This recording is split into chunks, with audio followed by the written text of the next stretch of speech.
17, né, o caráter do cristão. Caráter do cristão, ele é um caráter transformado. E é interessante porque algumas coisas são transformadas, outras coisas não se transformam, elas são controladas. Caráter, ele é transformado. Temperamento, ele é controlado. É interessante isso. Não estou ouvindo nada. O meu está aberto. Está todo mundo... O pessoal está ouvindo? Acho que tem que... Sim. Não estou conseguindo ouvir. Alguém está me ouvindo? Sim. Sim. Por que eu não estou ouvindo vocês? Para mim está saindo. É o celular. Talvez tenha que... Ah, pegou. Fechou. A mesma coisa que aconteceu com a Lucinha. Já resolveu. Beleza. Mas então vamos lá. O que é caráter? É um conjunto de qualidades. Está muito ligado à consciência.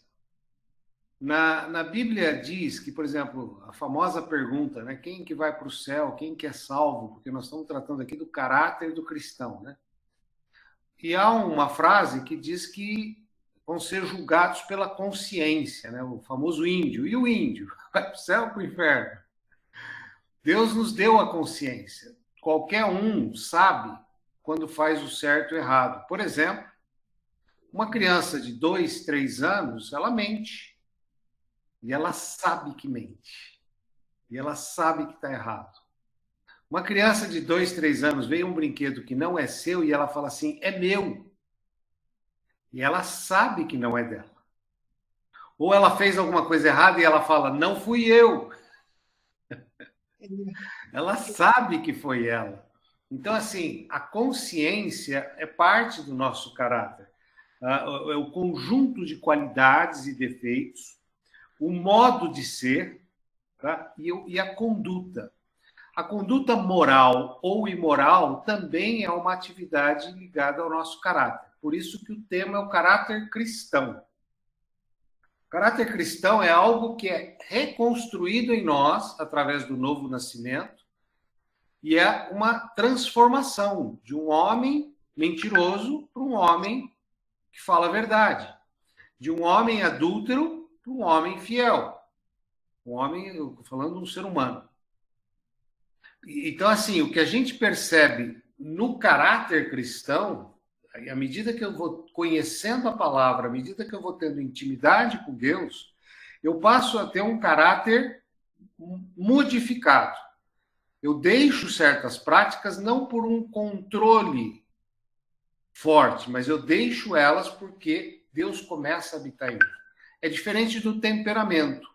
O temperamento eu controlo. O temperamento está muito mais ligado à índole, às reações emocionais.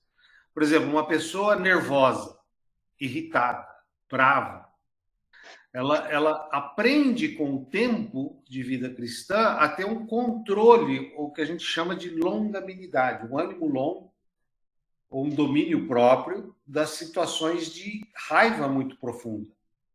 E também a gente ouve histórias assim que o cara, quando ele é muito nervoso, né, e aí a esposa, pô, você precisa se controlar. Ele fala, não, eu nasci assim, eu sou assim, vou morrer assim, né? Síndrome de Gabriela. Né?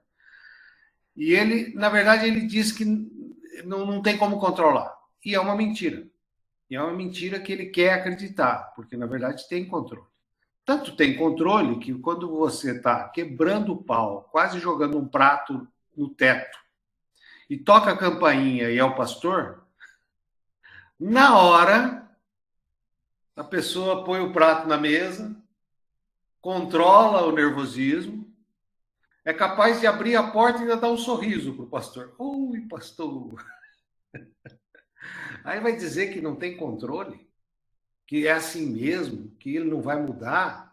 Então, assim, é uma mentira que ele quer acreditar e que não é verdadeiro. Então, a gente, às vezes, se reveste de algumas mentiras para não mudar. Mas o cristão, ele acaba reconhecendo isso à medida que ele vai conhecendo a palavra. E o temperamento do cristão, ele passa a ser um temperamento controlado, a índole do cristão. As reações emocionais do cristão, ela passa a ser controlada. Porque eu diria assim que o temperamento ele está muito mais a nossa reação do que a ação. E o caráter é a nossa ação. O que acontece, por exemplo? Eu sou conhecido por toda a igreja, e já sou cristão há 40 anos, como um homem manso. Só que eu não sou. Nem em casa. Minha esposa não sabe que eu sou irado. Porque quando ela me conheceu, eu já estava uns 10 anos, 15 anos cristão. E ela nunca me viu destemperado. Só que se um dia, que eu creio que não, e eu peço a Deus que eu me leve antes, eu apostatar, eu largar a fé, eu voltar para a minha vida mundana, eu voltar ao próprio vômito, o meu temperamento vai voltar. Meu temperamento ruim. O velho homem, a velha criatura, volta. Porque o temperamento é algo controlado. Ele pode ser controlado a sua vida toda.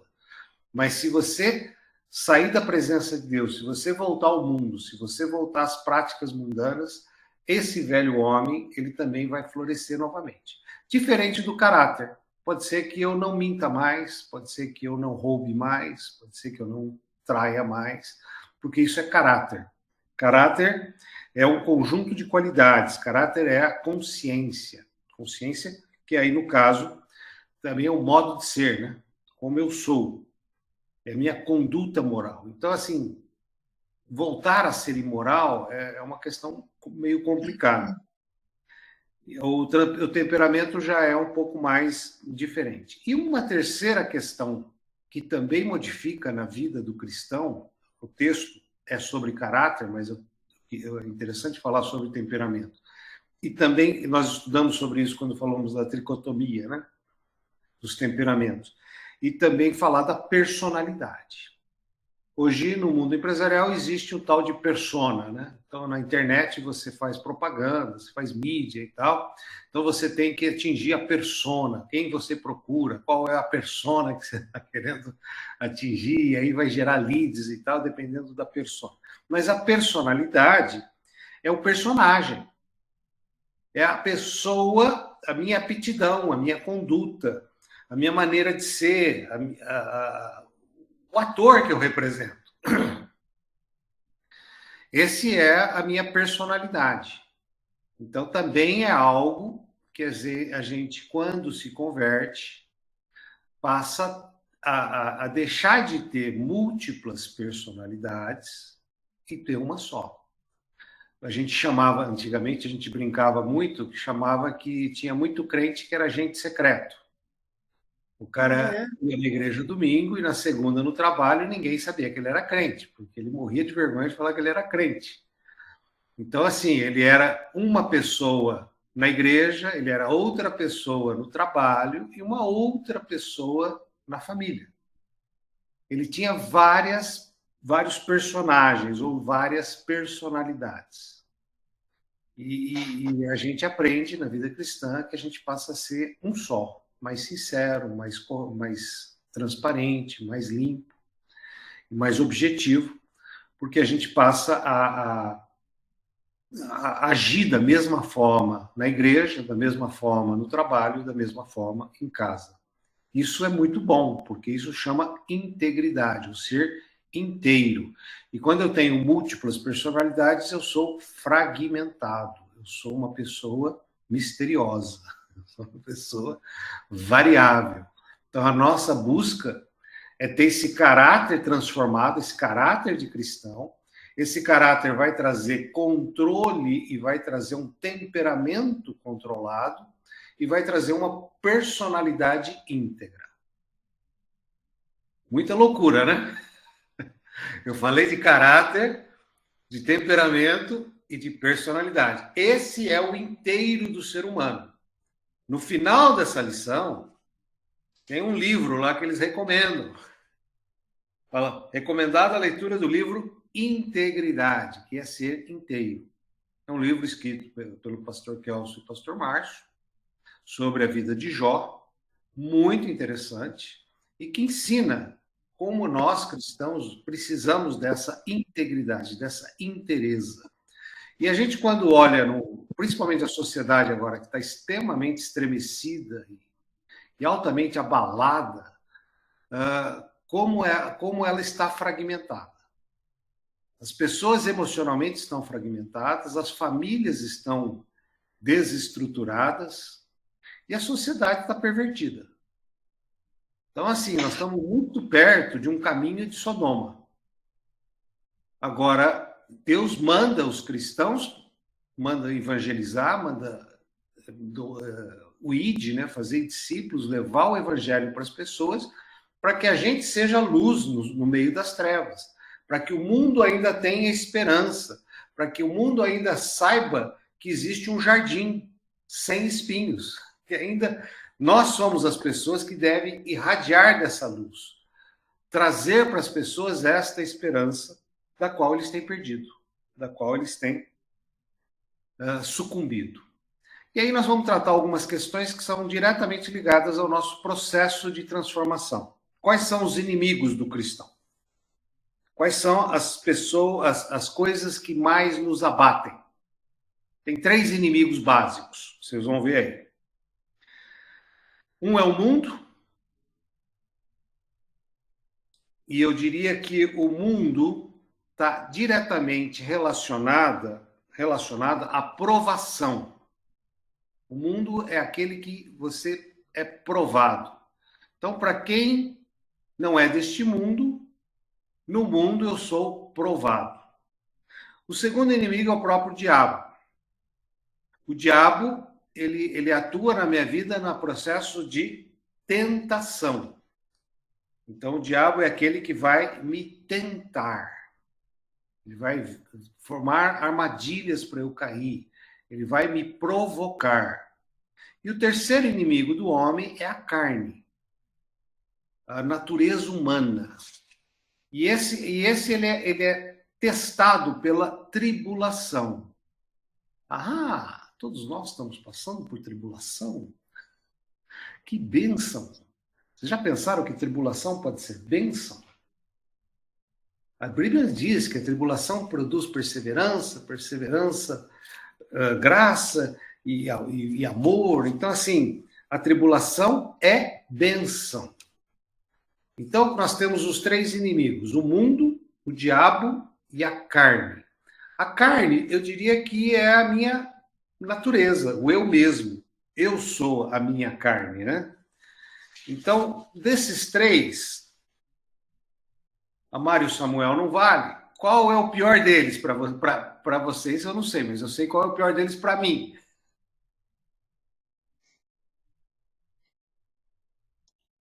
A carne. A carne. Porque eu sou o meu maior sabotador. Eu sou o meu maior inimigo. Eu sou aquele que está sempre tentando me enganar, sempre tentando justificar, sempre tentando achar um caminho alternativo. E a gente percebe isso muito forte até no meio cristão. Por exemplo, nós estamos vivendo hoje um sistema bastante distorcido, bastante fragmentado, e muitas igrejas tentam se adequar a esse sistema pervertido para não perder membros, para falar uma linguagem inclusiva e aceitando o pecado no meio de uma forma quase que natural. E isso é o inimigo, eu sendo inimigo de mim mesmo. É eu tentando justificar as minhas falhas e corromper os meus pensamentos para eu aceitar os meus vícios, aceitar as minhas deficiências, aceitar as minhas fraquezas. Então, assim, é bastante interessante quando eu descubro isso, porque eu começo numa luta bastante intensa nessa questão de que o meu maior inimigo sou eu mesmo. Isso também me faz pensar que eu não tenho direito de julgar ninguém, eu não tenho direito de acusar ninguém, eu não tenho direito de apontar a mão para ninguém. Até porque diz que quando você aponta um dedo para o outro, 3 estão se voltando para você. Então, se eu tenho lutas contra mim mesmo, quem sou eu para falar do outro? Eu tenho que trabalhar essa questão pessoal. E é interessante lá em Tiago não está aqui no livro de vocês, mas lá em Tiago 1:4, fala assim, fala da tribulação, provação produz perseverança, perseverança produz completação, para que sejais perfeitos, íntegros. Ou seja, voltamos àquela questão de integridade. Então, a provação, ela é boa, porque ela vai me levar, a tribulação e a provação, ela é boa, porque ela vai me levar à integridade. E olha só, no final ele fala assim, sejais íntegros, em nada deficientes. Lá em Tiago 1:4. Nada deficiente. Ou seja, quando eu sou deficiente, quando eu não estou competente, e aí é uma coisa maluca, né? Quer dizer que repetir de ano é uma coisa boa? Claro que é. Você foi provado e você não estava apto para passar naquela matéria. Então, você estava deficiente naquela matéria. Então, ser reprovado é uma chance de aprender aquela matéria e ficar eficiente naquela matéria. Pegar uma DP na faculdade é uma chance de eu consertar uma falha. Porque a Bíblia diz que as provas, e mesmo quando reprova, você repetir de ano ou repetir numa matéria e ficar em dependência, parece algo desastroso, parece uma tribulação, um inferno na terra, mas não, é algo positivo. Porque é a chance que você tem de recuperar aquilo que você não está eficiente. Você está deficiente. Então, quando ele diz que a alegria, tem alegria por passardes por tribulação, passardes por provas, passardes por dificuldade, porque é nessas ocasiões onde eu me torno íntegro, inteiro e nada deficiente. Puxa, isso é fantástico. Isso é a formação do nosso caráter, a formação da nossa personalidade, a formação do nosso temperamento controlado. Então, nessas três áreas do mundo, né? E a gente sabe que o mundo jaz no maligno. O mundo, o príncipe deste mundo é Satanás. Você fala, pô, mas se Deus existe, por que tem tanta desgraceira? Porque o rei deste mundo, Paulo disse que ele era o Deus deste mundo, em D minúsculo. Jesus disse 3 ou 4 vezes que ele era o príncipe deste mundo, jaz no maligno. E assim, é muito interessante, o Kelson pregou há uns 2 domingos atrás, ele falou sobre os israelitas contra os amalequitas, né, em que Moisés levantava as mãos e eles ganhavam a guerra, Moisés abaixava, eles começavam a perder a guerra, até que Arão e Hur colocaram Moisés sentado e ficaram segurando os braços dele até derrotar os amalequitas. E lá no final, no último versículo, Deus fala para eles, olha, essa guerra vocês ganharam, mas ela não acaba. De geração a geração vai continuar. Por que Deus falou isso depois de uma vitória milagrosa, através de um ato de adoração de Moisés e de Arão e Hur? Ele fala assim, vocês ganharam a guerra, mas isso não é sinal de nada. Vai ter guerra de geração a geração. E a gente sabe que a guerra de Israel contra os amalequitas, que hoje seriam os árabes, continua até hoje. Não acabou até hoje. Não foi a vitória de Moisés ali, foi uma vitória momentânea. Porque Deus estava dizendo que enquanto a gente viver no mundo, enquanto a gente estiver nessa vida terrena, Ele vai nos dar poderes e sinais sobrenaturais da eternidade, vai nos dar momentos de vitória e momentos de fracasso. Nós vamos passar essas duas situações. Nos momentos de vitória, a gente tem que ter muito cuidado para não roubar a glória daquele que nos deu a vitória. Louvar a Deus. E nos momentos de fracasso, a gente tem que tomar muito cuidado para não deixar a nossa angústia, a nossa depressão, o nosso sentimento de derrota nos dominar e não cumprir aquele versículo que eu acabei de ler de Tiago, que fala, tendes por grande alegria passardes por provação, por tribulação, por derrota. Porque a derrota vai me ensinar coisas boas. Isso é muito louco, mas isso é maturidade cristã. Isso me leva a realmente entender que a minha alegria não está focada nessas últimas eleições. Ou a minha tristeza não está focado nessa terra arrasada que cada discurso parece ser. A minha alegria está focada no Senhor, seja em terra arrasada ou seja em colheita próspera. Ainda hoje eu li um versículo que fala assim: olhai as plantações que estão brancas, né? Na verdade, faltava 4 meses para a colheita, e Jesus fala para eles assim: e veja a colheita, ou seja, já é hora da colheita. Para quem tem uma visão acima das circunstâncias, ele não vai reclamar que ainda falta 4 meses para a colheita, ele já vai ter a visão da colheita. Ele já vai ter a visão da vitória. Porque eu posso estar passando por uma fase de seca, mas eu sei que vai chegar uma hora que vai ter água. Então, é loucura isso, mas isso é o processo de transformação do nosso caráter. A gente para de ter uma visão limitada de momento e passa a ter uma visão de eternidade. E isso me ajuda a vencer, por exemplo, minha luta contra o mundo. As minhas expectativas com o mundo, as provações que o mundo traz. Na verdade, eu falei que o mundo me traz provações. Então, como eu sei que quem domina esse mundo é o Satanás, e nós somos apenas um pequeno jardim, uma pequena luz nesse mundo, é lógico que tem um propósito aí de pregar o evangelho, de pegar esse jardim e alargar as tendas para conquistar o mundo, mas eu sei que ainda o mundo jaz no maligno. E também vencer o diabo. Como que eu vou vencer o diabo se eu não tenho essa visão de eternidade, se eu não tenho um propósito?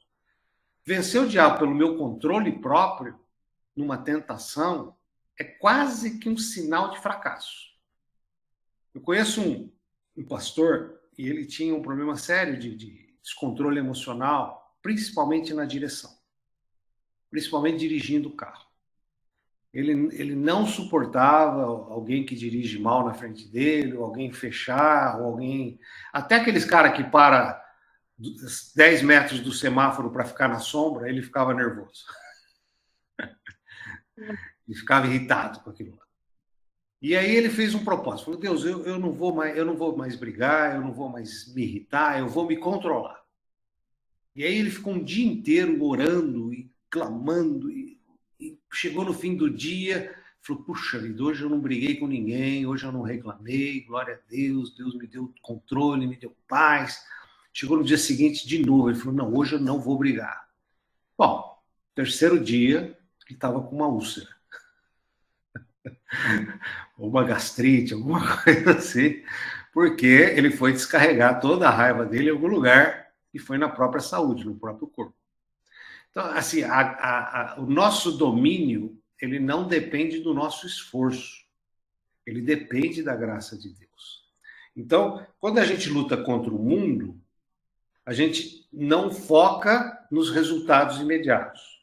Quando a gente luta contra o diabo, nós não podemos olhar para aquela força do braço, pela nossa qualidade de luta, pelo quanto eu sou vigilante ou eu sou... Ah, não, porque eu sou um crente firme, eu nunca faço isso, eu nunca faço aquilo, e aí fica julgando os outros. Não, eu tenho que olhar para Jesus, eu tenho que pedir a graça de Jesus, eu tenho que olhar para o socorro de Deus. Se hoje eu sou conhecido como um homem manso, temperamento controlado, porque Deus está me dando essa graça. E eu digo para vocês que Deus dá essa graça para quem pede. Só que às vezes a pessoa, ela não ajuda também. Vamos supor, eu tenho um amigo que ele fumava, e fumava bastante. E aí um dia ele falou, ele estava lá na porta da igreja, ele saiu para fumar, e eu saía para ver se estava tudo bem. Ele falou: não, eu não vou voltar mais. Eu falei: mas por que você não vai voltar mais? Ah, porque todo mundo sabe que eu fumo, minha roupa cheira cigarro, todo mundo percebe o cheiro quando eu falo, tem pessoas que olham torto para mim. Eu falei: cara, para com isso. Você, mais do que ninguém, precisa estar na igreja. E se os outros estão olhando feio para vocês, quem está errado são eles. Agora, vamos fazer o seguinte: você não consegue parar de fumar? Não, eu não consigo, já tentei de tudo. Mas você consegue parar de beber café? Ah, café eu consigo, eu não preciso de café. Tá, mas toda vez que você bebe um café, você tem que fumar um cigarro, né? Ah, sim, o café chama um cigarro, né? Então tá bom, vamos fazer um acordo? Você para de beber café? Ele falou, paro. Então tá bom. E aí, assim, o que eu falei para ele é o seguinte: você dá um passo em direção a Deus, Deus vai dar 10 passos em direção a você. A hora que você começa a demonstrar para Deus que você quer fazer o que Ele quer e não o que você acha. Você lembra aquela história que eu falei do cara que eu sou assim mesmo, não vou mudar, mas quando é colocado num confronto muda? É exatamente isso. Deus quer que você tenha uma iniciativa de falar, não, eu vou tentar. Não, eu quero tentar. Não, eu acho que isso está me incomodando, eu preciso de ajuda. Então, assim, essa disposição de alguém que se quebranta para poder mudar é o que agrada a Deus. E aí há uma liberação de bênçãos, há uma liberação de graça para a pessoa vencer aquela luta. E ela vai vencer. Então, assim, esse irmão meu que na direção não conseguia se controlar, a hora que ele se rende a Deus, a hora que ele pede ajuda para Deus, a hora que ele dá um passo em direção de Deus, por exemplo, eu tive um probleminha assim com a direção. 2 problemas. Um, quando eu via velho de chapéu na direção. E eu sempre assim, quando tinha um carro meio nas 2 pistas e tal, e eu podava e olhava, só podia ser velho. Até o dia que o meu pai passou a ser um velho na direção e eu fui andar com ele. Aí toda vez que eu vi um velho, eu falava, podia ser meu pai. E aí eu fui me ensinando a ter tolerância com todos eles, porque eu imaginava meu pai dirigindo. E aí a outra época eu comecei a encrencar com um jovenzinho que acabou de tirar carta, né? Que não sabe os lados. Até o dia que meu filho tirou carta e era um desastre. Minha filha tirou uma carta e era desastre, era horrível andar com ela. Estava na pista errada, fazia barbeiragem, batia na calçada. Mas aí eu também, quando eu via um jovem, eu falava, não, pode ser minha filha. Então, assim, você tem que achar algumas válvulas que vão mudando a nossa maneira de reagir àquilo. Tem uma situação, minha mulher aprendeu isso, que, assim, às vezes ela, no trânsito também, eu estou usando isso porque tem vários exemplos, ela, do nada, ela destemperava, ou alguém que fechou, ou alguma coisa que acontecia, ou às vezes você estava junto e começava uma discussão do nada, e ela falou assim, eu tenho a sensação que uma nuvem de gafanhoto passou por cima de mim e tirou meu controle. E a hora que eu percebi isso, toda vez que eu percebo que eu fui atacada por um sentimento descontrolado, ela falou assim, eu começo a falar o nome dos 7 anões.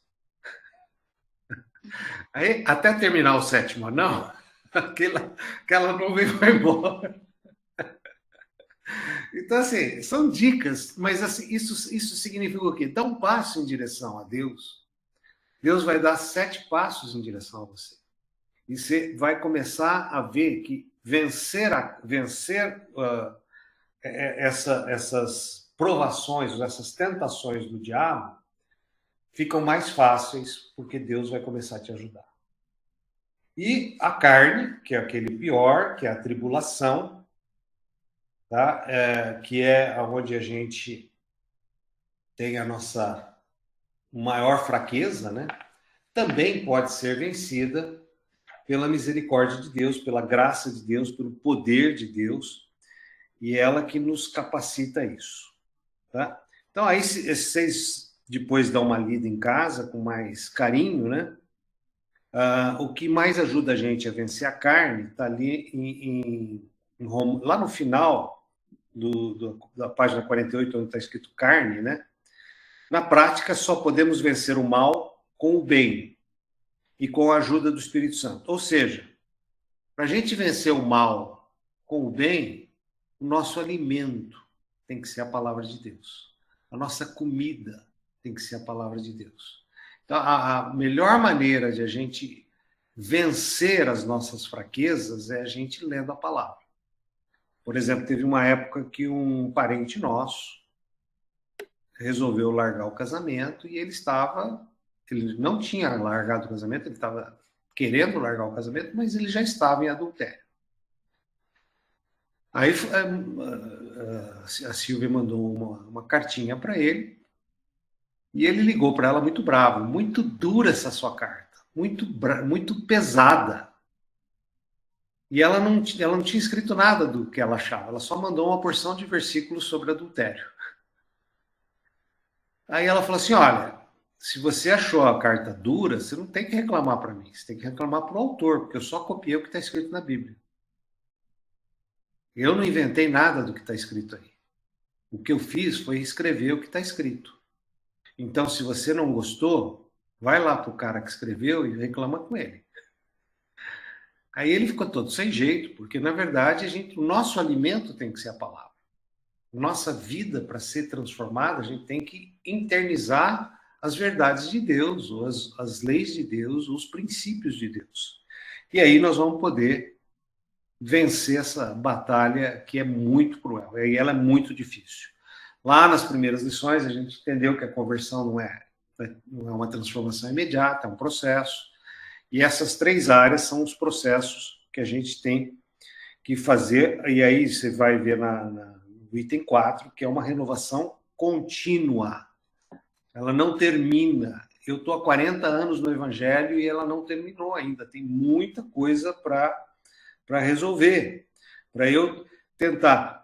Antes do item 4, na penúltima linha, fala assim: a renovação em Cristo, que vence a provação. Lembra? Primeiro item, mundo, renovação em Cristo, ou seja, eu venço a provação, eu venço o mundo. A produção de frutos. A produção de frutos, segundo item, o diabo, faz com que eu supere a tentação, porque a Bíblia fala dos frutos do Espírito e os frutos da carne. Então, com os frutos do Espírito, com os dons do Espírito, eu vou superar a tentação. E o último, a modificação da carne.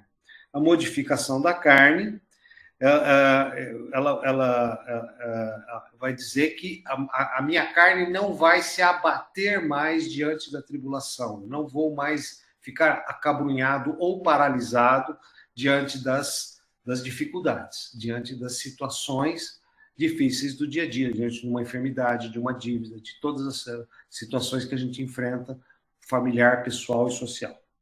Tá? Então, assim, essa nova vida, ela tem esses 3 estágios: a renovação em Cristo, a produção de frutos e a mortificação da carne. Esse é um processo de como vencer essas 3 áreas. E é uma renovação contínua. Os frutos do Espírito vão começar a ser produzidos em nós. Alguém pode ler Romanos 6, 22, que está no início da página 49? Agora, porém, libertos do pecado, transformados em servos de Deus, tendes o vosso fruto para a santificação e, por fim, a vida eterna. Amém. Então, agora libertos do pecado, ou seja, nós estamos agora vivendo esse processo de libertação do pecado. Porque agora nós somos não só apenas servos, mas filhos de Deus, e os frutos para essa santificação começam a surgir em nós, essa seiva, né? Da visão eterna, da luta contra as dificuldades, de derrotar o diabo e do alimento da palavra. Então, assim, nós vamos enfrentar os pecados de ordem social, os pecados de ordem religiosa, os pecados de exagero, os pecados de modo, jeito e tudo mais. E, para isso, lógico, essa mortificação da carne também é este processo, né?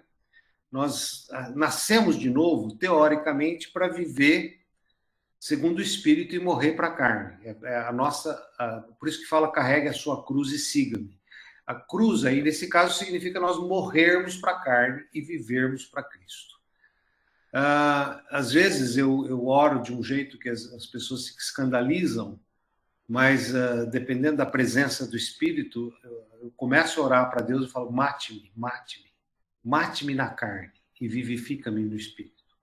Que eu morra para as minhas vontades próprias, que eu morra para os meus desejos exacerbados, que eu morra para as minhas compulsões, mas que eu viva para Deus. E é bem isso que a gente tem que fazer o tempo todo.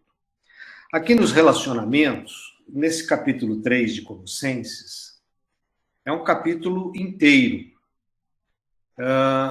Eu não sei se dá tempo a gente ler o capítulo todo. Eu acho que dá. A gente poderia... Todo mundo tem Bíblia? A gente poderia ir lendo um de cada vez.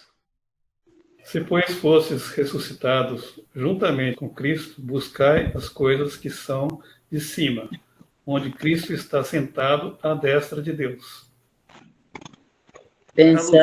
Pensai nas coisas que são de cima e não nas que são da terra.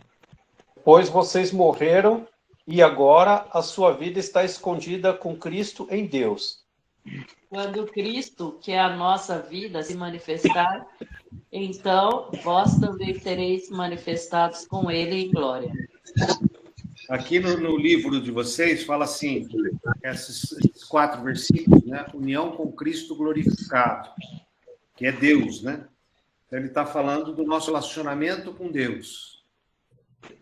Agora vamos do 5 ao 8. Fazei, pois, morrer a vossa natureza terrena, prostituição, impureza, paixão lasciva, desejo maligno e avareza, que é idolatria. E que venha a ira de Deus sobre os filhos da desobediência. Olha, nessas mesmas coisas andastes vós também no tempo, quando vivíeis nele. Mas agora abandonem todas essas coisas: ira, indignação, maldade, maledicência e linguagem indecente no falar. Tá. Aí no 8, vocês viram que ele fala do relacionamento comigo mesmo. Então, todos esses pecados, todas essas iniquidades, todas essas formas de coisas eu tenho que limpar de mim mesmo. Tá? Agora vamos para o 9. Não mintais uns aos outros, pois que já vos despistes do velho homem com os seus feitos. E vos revestistes do novo homem que se refaz para o pleno conhecimento segundo a imagem daquele que o criou. Onde não há grego, nem judeu, circuncisão, nem incircuncisão, bárbaro, cita. Escravo ou livre, mas Cristo é tudo em todos. Amém. Revesti-vos, pois, como eleitos de Deus, santos e amados, né? De entranhas, de misericórdia, de benignidade, humildade, mansidão e longanimidade. Só um minutinho. O Samuel leu uma coisa que eu achei muito importante. Não haver grego nem judeu, circunciso nem incircunciso, bárbaro, cita, escravo ou livre, porém Cristo é tudo em todos. Ou seja, a igreja de Deus não faz acepção de pessoas. Seja rico, seja pobre, seja judeu ou gentil, seja o que for que o mundo tenta rachar o tempo todo, o mundo tenta dividir o tempo todo, igreja não faz acepção de pessoas. E aqui, nesse item, o item 3, do 9 ao 17, ele está falando sobre igreja. Igreja tem unidade, igreja tem um princípio para todos. Agora é o 13. Suportem-se uns aos outros e perdoem as queixas que tiverem uns contra os outros. Perdoem como o Senhor lhes perdoou. Acima de tudo isto, porém, esteja o amor, que é o vínculo da perfeição. Percebeu a relação entre todos? O 15. Seja a paz de Cristo o árbitro em vosso coração, a qual também fosse chamados em um só corpo, e sede agradecidos. Amém. Mente em vos lábia de Cristo, instruí-vos e aconselhá-vos mutuamente em toda sabedoria, louvando a Deus com salmos, hinos, cânticos espirituais, com gratidão em vosso coração. Amém. Tudo o que fizerdes, seja em palavra, seja em ação, em nome do Senhor Jesus, dando por eles graças a Deus Pai. Amém. Amém. Mulheres, sujeite-se cada um a seu marido, como convém a quem está no Senhor. Só para ilustrar, a Fabíola entrou no versículo 18, que aqui começa a falar do lar. Ele vai dando o ordenamento de uma casa, como uma família deve ser estruturada. Cláudia. Vós, marido, amais as vossas esposas e não vos irriteis contra elas. Filhos, em tudo obedecei a vossos pais, pois fazê-lo é grato diante do Senhor. Vós, pais, não irriteis os vossos filhos, para que não fiquem desanimados. Amém. Ó, aí ele acabou a orientação familiar, Vera Lúcia. Agora, no 22, ele começa a nossa relação com o mundo. Vós, servos, empregado e tudo. Vós, servos, obedecei em tudo a vosso Senhor, segundo a carne, não servindo só na aparência como agradar aos homens, mas em simplicidade de oração, temendo a Deus. Amém. Tudo o que fizerem, façam de todo o coração, como para o Senhor, e não para homens. Amém. Cientes de que recebereis do Senhor a recompensa da herança. A Cristo, o Senhor, é que estáis servindo. Último, Henrique. Pois aquele que faz injustiça receberá em troco a injustiça feita. E o justo, e nisso não há acepção de pessoas. Amém. Agora, vamos olhar o livro aqui, ele coloca 5 pontos. Com Deus, consigo mesmo, na igreja, no lar e no mundo. Eu diria assim, em Deus, a Bíblia diz, buscai a Deus em primeiro lugar.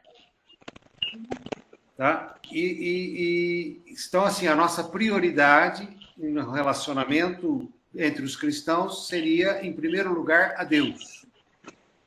Qual seria a nossa prioridade em segundo lugar? Consigo mesmo. Consigo mesmo? Ou é a família?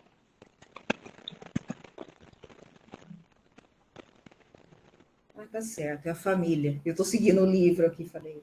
Não, tá, mas agora aqui nós vamos brincar com esses números. É consigo mesmo ou a família? É uma boa pergunta. Eu sempre achei que era Deus. É amar a Deus sobre todas as coisas e ao próximo como a ti mesmo. O amar a si mesmo, porque aqui ele fala do pecado, das raízes do pecado e tal, a gente se libertar das raízes do pecado. O amar a si mesmo é uma autoestima equilibrada. Se eu não me amar, eu não consigo amar o próximo. O que você vê em muitas pessoas amargas, e a maioria delas, quando você vai conversar com elas ou vai trabalhar com o interior, a maioria delas não conheceu o amor. A maioria delas foram pessoas muito maltratadas. Foram pessoas que nunca foram amadas. Então, para elas é muito difícil amar ao próximo, sendo que ela nunca foi amada. Então, a primeira coisa, ela precisa se amar. Ou se sentir amada por Deus. Para que ela possa amar ao próximo. Então, é interessante que o segundo mandamento que Deus nos dá, ele colocou o vínculo de amar ao próximo como a ti mesmo, mas essa condição de amar a ti mesmo é um processo de eu me sentir amado por Deus, e aí quando eu transbordo desse amor de Deus, eu amo ao próximo. Porque amar ao próximo sem eu ter... Se eu fui maltratado, se eu fui judiado, se eu nasci num lar fragmentado, um pai alcoólatra, uma situação muito difícil, é muito difícil você ver uma pessoa amorosa de um lugar desse. Porque ela não se ama. E ela transborda isso que ela tem dentro dela para fora. Então, assim, é uma das questões muito importantes, aquele consigo mesmo, eu acho que, eu diria que é importante a gente amar a si mesmo antes de amar a família. Porque se eu amo a mim mesmo, eu transbordo na minha família, que é o meu núcleo mais próximo. Eu vou permear eles em amor. Então, assim, eu sempre aprendi que primeiro é Deus, segundo é família, terceiro é trabalho, né? Mas aí, com esses versículos de Colossenses, eu falei, interessante, porque o primeiro é Deus, depois é eu sendo amado por Deus, porque se eu amo a Deus, eu sou amado por Deus. Aí, eu sendo amado por Deus, o amor de Deus vai fazer com que eu me ame. E eu me amando, eu consigo amar o próximo. E aí, o meu primeiro próximo a ser amado é a minha casa. Então, nessa numeração, eu manteria 1 no 1, o 2 no 2, o 3 seria o 4. E aí você tem o mundo e a igreja. Na verdade, os versículos que ele colocou aqui como igreja, ela também está mencionando o trabalho, também está mencionando a sua relação social. Tá? E o mundo também ele faz uma relação de servo, de patrão e tal, e também faz uma relação de trabalho. Entre esses dois, mundo e igreja, qual que seria o 4 e o 5, na opinião de vocês? Vamos dizer, em vez de mundo e igreja, vamos colocar o próximo... Trabalho. O próximo e o trabalho.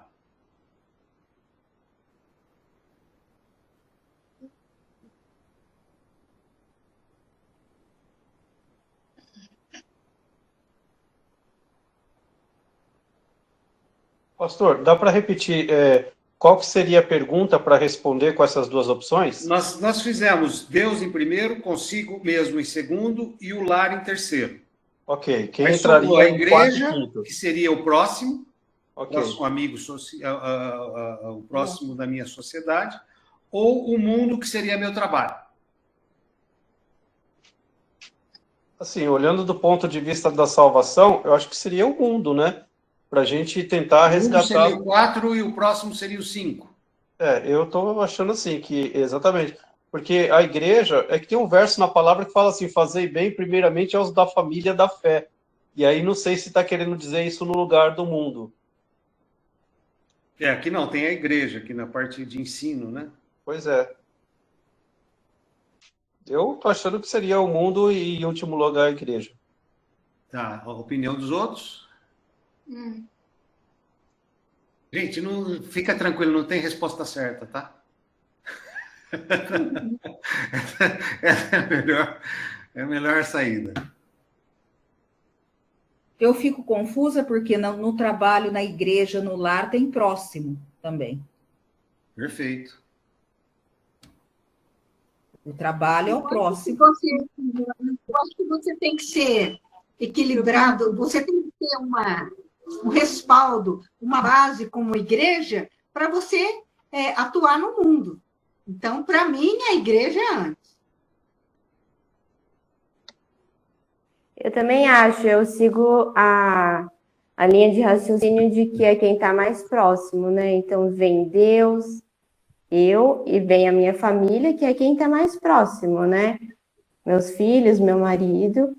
E eu também acredito que depois disso vem quem está na minha comunidade, seria a igreja. E eu deixaria o trabalho por último. Muito bom. Eu penso igual que ela. É o lado que você vai guiando, né? Ensinando o caminho. Tá. Eu vou responder. Eu não sei se o Henrique quer falar. Não, eu acho que eu vou na igreja também. Eu sempre tive Vou essa responder ideia. lembrando da nossa primeira introdução hoje, consciência. Essa resposta eu não tenho. Mas assim, eu priorizo Deus, então eu priorizo os irmãos em Cristo. Mas às vezes eu tenho uma reunião de trabalho que eu deixo de ir na reunião da igreja. Porque também preciso priorizar o meu sustento, a minha casa, o meu suprimento, as coisas naturais. Então, assim, o que eu faço, eu não tenho a resposta qual é o mais importante ou qual é o melhor. O que eu faço é consultar a minha consciência. E aí a consciência de cada um é o próprio Espírito Santo que vai dizer, olha, nesse momento é melhor você priorizar o seu trabalho. Nesse outro momento é melhor você buscar a Deus.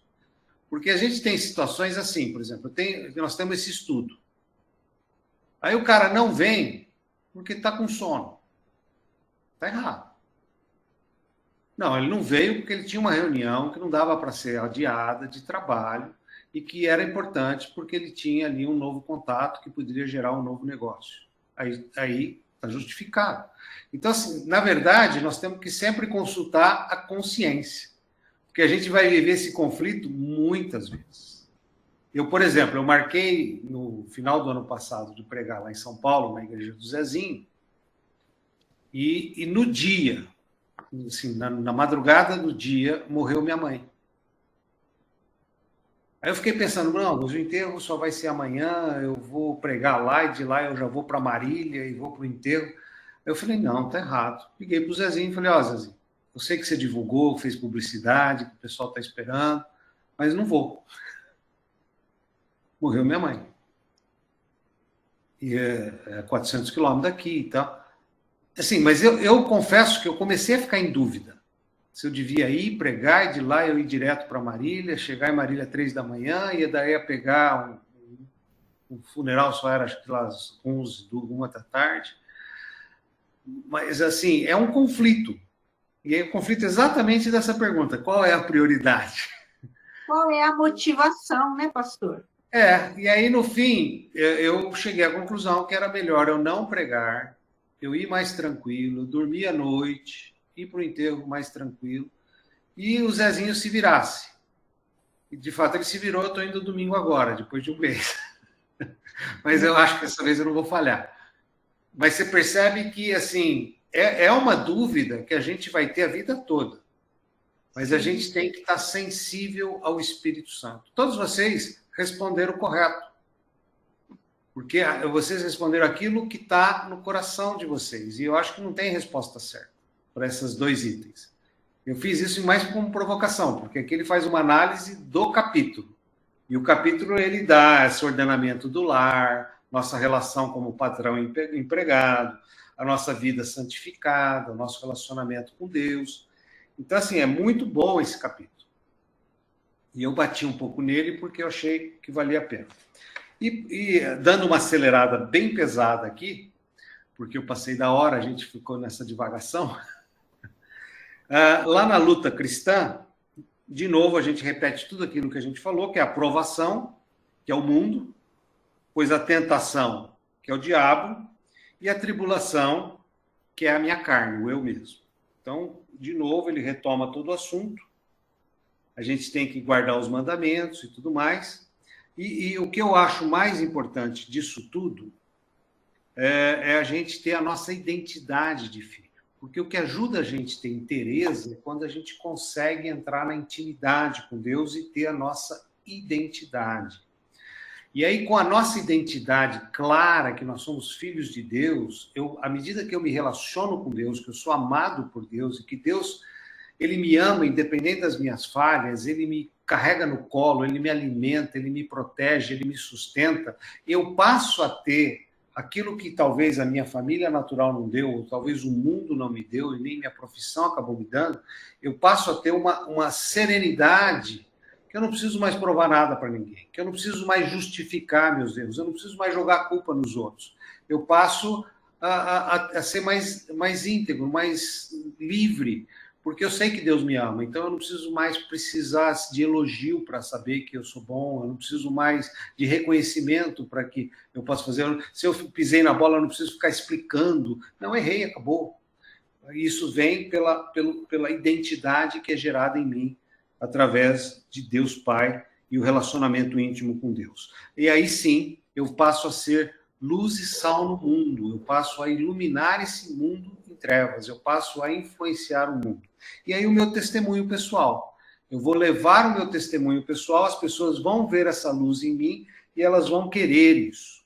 Aqui ele faz uma referência muito legal sobre as heranças que nós recebemos da genética e as heranças sociais e as heranças espirituais. Então, nós somos esse emaranhado de coisas. Nós somos gerados de um DNA, nós vivemos num meio social e nós temos as influências espirituais que nós recebemos. Essas 3 coisas, o físico, o social e o psicoespiritual, é que vão dar em nós a constituição do nosso espírito, alma e corpo, e nós vamos poder ser luz do mundo. A psicologia trata muito essa questão da genética. Existia um psicólogo chamado Roger, que estudava que as pessoas carregavam essa herança familiar. E teve um outro cara, que era o Skinner, dizendo que a sociedade é que criava o caráter do sujeito, e eles fazem testes, gêmeos separados ao nascer, um vivendo numa região totalmente diferente da outra, mas às vezes tinham os mesmos hábitos, então a genética era mais forte que a sociedade, outros dizendo que não, que eles tinham hábitos diferentes, então a sociedade era mais forte que a genética. Mas, na verdade, é a somatória disso tudo, inclusive a sua herança espiritual. Para quem sofreu com famílias, de alguma forma, com muitas práticas ocultistas, precisa passar por um processo de libertação, precisa passar por um processo de renúncia dessas experiências todas, para poder trazer uma limpeza espiritual na alma e no corpo e poder seguir em frente. Então, assim, todas essas heranças, elas têm que ser trabalhadas e corrigidas, porque agora nós somos uma nova criatura. E é exatamente isso, nós somos filhos de Deus. Uma nova identidade tem que ser dada a nós. E nós, à medida que nos incorporamos nessa nova identidade, com a vida cristã, na intimidade com Deus Pai, no DNA de Cristo, nós passamos a não ser mais coordenados ou controlados pelo príncipe deste mundo. Nós passamos a trazer luz no meio das trevas. Esse é o propósito, esse é o objetivo do caráter do cristão transformado. Essa é a lição. Deu para entender? Muito rápido, muita informação, mas acho que é basicamente isso. Sim. Alguma pergunta? Então vamos orar. Vamos fechar esse assunto. Quero que você feche os olhos e que você possa realmente ter o DNA de Cristo. Que possa realmente receber o amor de Deus Pai. Que você possa realmente ser nutrido pelo Espírito Santo. Pai, nós queremos, Senhor, transformados, Pai. Nós um dia recebemos a Cristo como nosso Senhor e Salvador e fomos adotados como filhos de Deus. Por isso, Deus, vem nos pegar no teu colo agora, Pai. Porque não somos mais deste mundo, somos agora, Senhor, espirituais. O Senhor fez reviver o nosso espírito e juntou o teu espírito ao nosso espírito. Por isso, Senhor, queremos, como bebês, Pai, espirituais, estar no teu colo, sendo alimentado por ti, sendo protegido por ti, sendo coberto pelas tuas mãos. Deus, leva-nos, Senhor, a uma experiência pessoal, verdadeira, profunda, na intimidade do teu amor. Leva-nos, Senhor, a ver como o Senhor nos vê. Saber que o Senhor não é aquele Deus que nos acusa, aquele Deus que nos mede, aquele Deus que fica avaliando. Não, o Senhor é um Deus que nos ama incondicionalmente. Mesmo quando eu ainda negava a tua existência, mesmo quando eu ainda maldizia o seu nome, o Senhor me amou incondicionalmente. O Senhor se entregou na cruz e pagou toda a minha dívida, mesmo quando eu te renunciava. Talvez eu fosse um daqueles acusadores, um daqueles algozes. Talvez um daqueles que cuspiu na tua cara, Pai.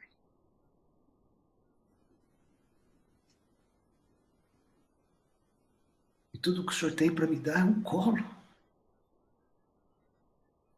É um amor imensurável, Pai. Eu quero experimentar isso cada vez mais, Senhor. Eu quero viver isso cada vez mais, Senhor. Imprime teu DNA no meu corpo, Pai, na minha alma e no meu espírito, Senhor. Eu preciso de ti, Senhor. Em nome de Jesus é que eu oro. Amém.